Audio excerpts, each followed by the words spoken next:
ये कहानी है दैत्य दंभिकासुर और महान राजा विक्रमादित्य की। दंभिकासुर एक ऐसा दैत्य था जो जवान और सुंदर औरतों को अपनी गुफा में उठा ले जाता, उनके साथ खेलता। जब उसका उनसे मन भर जाता तो वो उनकी जीवन लीला समाप्त कर देता। वो जिस भी राज्य में जाता त्राही त्राही मचा देता। कोई भी राजा या अन्य शूरवीर योद्धा उसका कुछ नहीं बिगाड़ पाते, क्योंकि दैत्य दंभिकासुर को देवताओं से वरदान प्राप्त था कि उसे बल से नहीं बल्कि बुद्धि से मारा जा सकता है। जो कोई भी उसे बल से मारने का प्रयास करेगा वो पत्थर का हो जाएगा। दंभिकासुर की मौत का रहस्य छुपा था उसकी 7 गुत्थियों में, यानी उसके 7 सवालों में। पर उसके साथ युद्ध करने वाले किसी भी राजा या शूरवीर को यह रहस्य मालूम नहीं था। इसलिए जब भी कोई उसके पाप कृत्य से दुखी हो उसके पास जाकर उस पर हमला करता तो देवताओं के वरदान स्वरूप वो पत्थर का हो जाता। हर तरफ दंभिकासुर का कहर मचा हुआ था। पत्थर का हो जाने के भय से कोई भी उसे रोकने का प्रयास नहीं करता। पर कहते हैं ना, जब पाप का घड़ा भर जाता है तो उसके भी फूटने का समय आ ही जाता है। हर जगह अपनी मनमानी कर एक दिन दैत्य दंभिकासुर ने उज्जैन नगरी की तरफ रुख किया। उज्जैन नगरी के ऊपर उस समय महान राजा विक्रमादित्य का शासन था। महाराज विक्रमादित्य न केवल बलशाली थे बल्कि वे बहुत बुद्धिमान भी थे।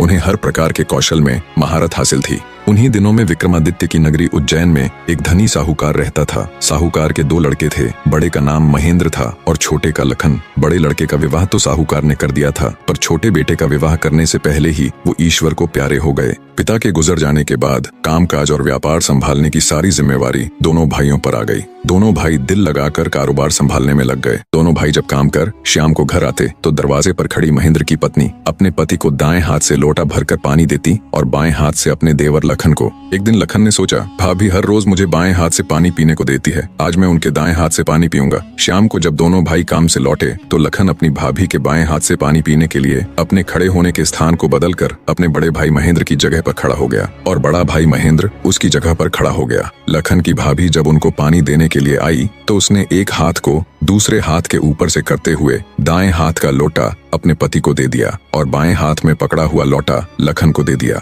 ये देख, लखन बोला, भाभी आज मैंने भैया के स्थान पर खड़ा होकर सीधे हाथ से दिया हुआ पानी पीना चाहा, परंतु आपने अपने हाथों को बदलते हुए मुझे बाएं हाथ से ही पानी दिया। आप मुझे बताएं, आपने ऐसा क्यों किया? लखन की बात सुनकर उसकी भाभी ने उत्तर दिया, अगर तुम्हें सीधे हाथ का दिया हुआ पानी ही पीना है तो तुम भी अपने लिए सीधे हाथ से पानी पिलाने वाली ले आओ। भाभी की कही हुई बात लखन को चुभ गई। वह बिना पानी पिए ही भाभी से कहने लगा, ये लो तुम अपना पानी का लोटा और मैं यहाँ से जा रहा हूँ और अब मैं तभी वापस आऊंगा जब मुझे सीधे हाथ से पानी देने वाली मिल जाएगी, वरना अपनी शक्ल नहीं दिखाऊंगा। इतना कहकर वो तुरंत मुड़ा और चल पड़ा। ये देख उसके बड़े भाई महेंद्र ने उसे रोकने की बहुत कोशिश की, पर वो नहीं माना और बोला, नहीं भैया, अब तो तभी वापस आऊंगा जब मुझे मेरे योग्य पत्नी मिल जाएगी। इतना कहकर वो घर छोड़कर चल दिया। चलते चलते वह अपने नगर से दूर कांचीपुरम शहर में पहुंच गया। कांचीपुरम का राजा चंद्रसेन एक धार्मिक विचारों वाला व्यक्ति था। उसके राज्य में चारों ओर अमन शांति का माहौल था, परंतु फिर भी राजा चंद्रसेन हमेशा दुखी रहता था। राजा के दुख का कारण था उसकी जवान बेटी चंद्रकला का स्वास्थ्य। चंद्रकला दिखने में तो अत्यंत खूबसूरत थी, पर उसे एक असाध्य रोग ने घेर रखा था,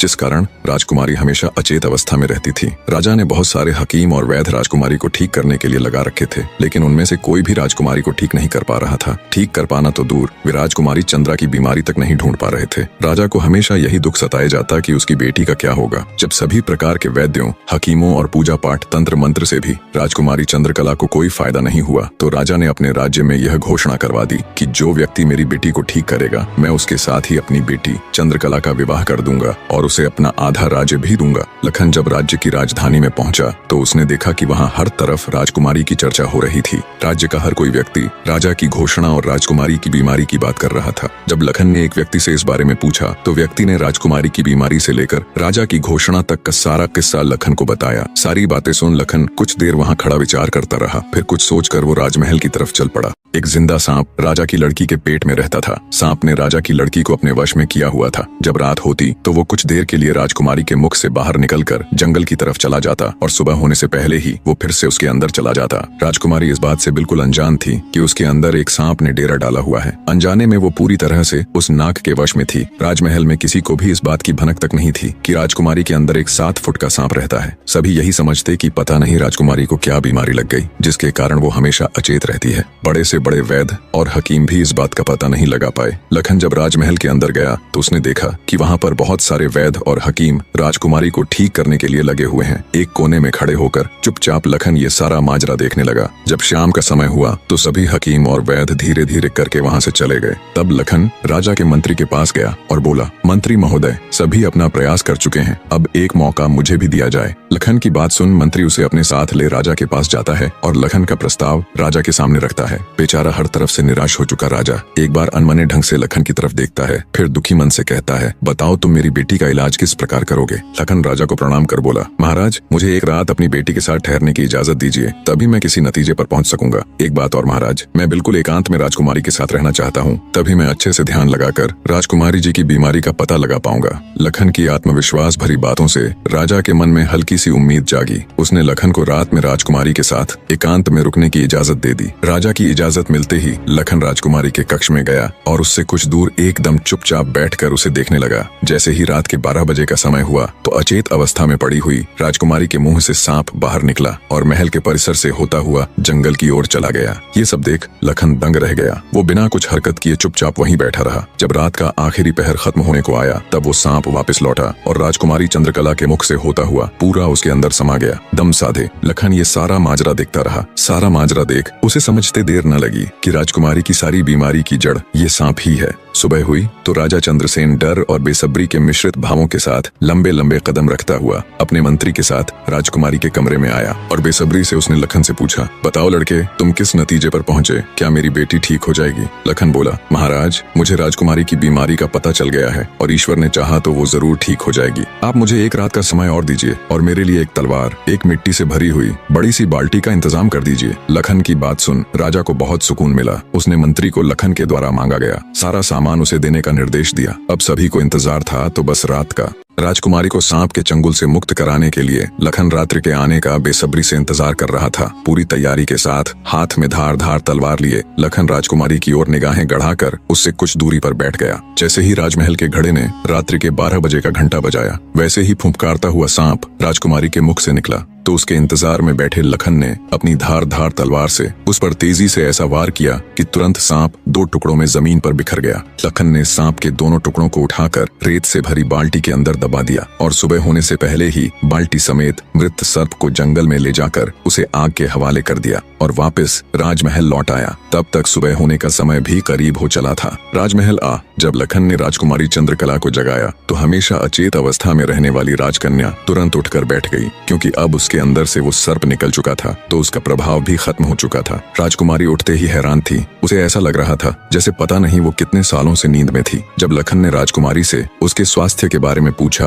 तो अचंभित राजकुमारी ने अपने आप को बिल्कुल ठीक बताया। तब तक सुबह भी हो चुकी थी। उधर राजा भी पूरी रात सोया नहीं था। उसे बस इंतजार था तो सुबह का। जैसे ही सुबह हुई राजा बेसब्री से भागा भागा राजकुमारी के कक्ष में आया। जब उसने बिल्कुल सही सलामत अपनी बेटी को बैठे और बात करते पाया तो उसकी खुशी का ठिकाना ना रहा। आंखों में अश्रु लिए राजा ने तुरंत अपनी लाडली बेटी को गले लगा लिया। भरे हृदय से राजा ने हाथ जोड़कर लखन का शुक्रिया अदा किया और अपनी शर्त के अनुसार राजकुमारी चंद्रकला का विवाह लखन के साथ कर दिया। जब राजा ने लखन को अपना आधा राज्यपाट देना चाहा तो लखन ने राज्य लेने से साफ मना कर दिया। ऐसा स्वाभिमानी दामाद पाकर राजा चंद्रसेन खुशी से फूला नहीं समाया। उसने खुशी खुशी बहुत सारा धन देकर अपनी बेटी चंद्रकला को लखन के साथ विदा कर दिया। जब राजकुमारी चंद्रकला को ले लखन अपने राज्य उज्जैन नगरी पहुंचा तो उसकी भाभी समेत पूरे परिवार ने उन दोनों का हार्दिक स्वागत किया। लखन खुशी खुशी अपनी नवविवाहिता पत्नी राजकुमारी चंद्रकला के साथ रहने लगा। कुछ ही दिन बाद उज्जैन नगर में एक भव्य समारोह था जिसमें राजकुमारी चंद्रकला भी अपनी भाभी के साथ समारोह देखने गई हुई थी। तभी मेले में दूसरी तरफ से दैत्य दंभिकासुर ने प्रस्थान किया। इतने बड़े दानव को देख समारोह में हड़कंप मच गया। हर कोई अपनी जान बचाने के लिए इधर उधर भाग रहा था। दैत्य को देख राजकुमारी चंद्रकला भी अपनी भाभी के साथ जब समारोह से भाग कर जाने लगी तभी दंभिकासुर की नजर राजकुमारी चंद्रकला पर पड़ गई।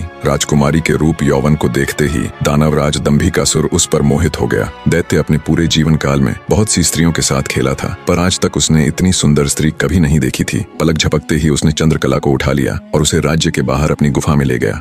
राजकुमारी चंद्रकला का रो रो कर बुरा हाल था। उस बेचारी की तो किस्मत ही खोटी थी। कितने सालों तक वो उस नाग के चंगुल में फंसी रही। कुछ ही दिन पहले नाग से आजाद हुई थी। सोचा अब जिंदगी अच्छे से गुजरेगी, पर अब दैत्य दंभिकासुर ने उसे अपनी गुफा में लापटका। न तो उसके आंसू रुकने का नाम ले रहे थे और न वो किस्मत को कोसने से। उसकी मनमोहक सुंदरता से अभिभूत दैत्य ने उसके साथ किसी प्रकार का बल प्रयोग नहीं किया। वह उस अद्भुत नारी को जबरदस्ती नहीं बल्कि उसकी सहमति से प्राप्त करना चाहता था। दंभिकासुर ने राजकुमारी से कहा, या तो तू अपनी मर्जी से मेरे साथ रहने के लिए सहमत हो जा, अन्यथा आजीवन तू ऐसे ही मेरी कैद में सड़ती रहेगी। दैत्य की बात सुन राजकुमारी चंद्रकला गुस्से से रोती हुई बोली, मैं तुम्हारे साथ रहने से पहले मरना पसंद करूंगी, और अगर तुम ये सोचते हो कि तुम मुझे यहाँ उठा लाए तो मैं तुम्हारी हो गई तो ये तुम्हारी सबसे बड़ी भूल है। मेरा पति मुझे ढूंढते हुए यहाँ जरूर आएगा और वो तुझे छोड़ेगा नहीं। राजकुमारी की बात सुन दंभिकासुर घिनौनी हंसी हंसते हुए बोला, लगता है तुम पागल हो गई हो। मैंने तुम्हें यहाँ 7 तालों के भीतर बंद किया है। यहाँ तक किसी का भी पहुँचना असंभव है, और अगर गलती से कोई यहाँ तुझे ढूंढता हुआ आ भी गया तो मैं उसे एक कीड़े की तरह मसल दूंगा।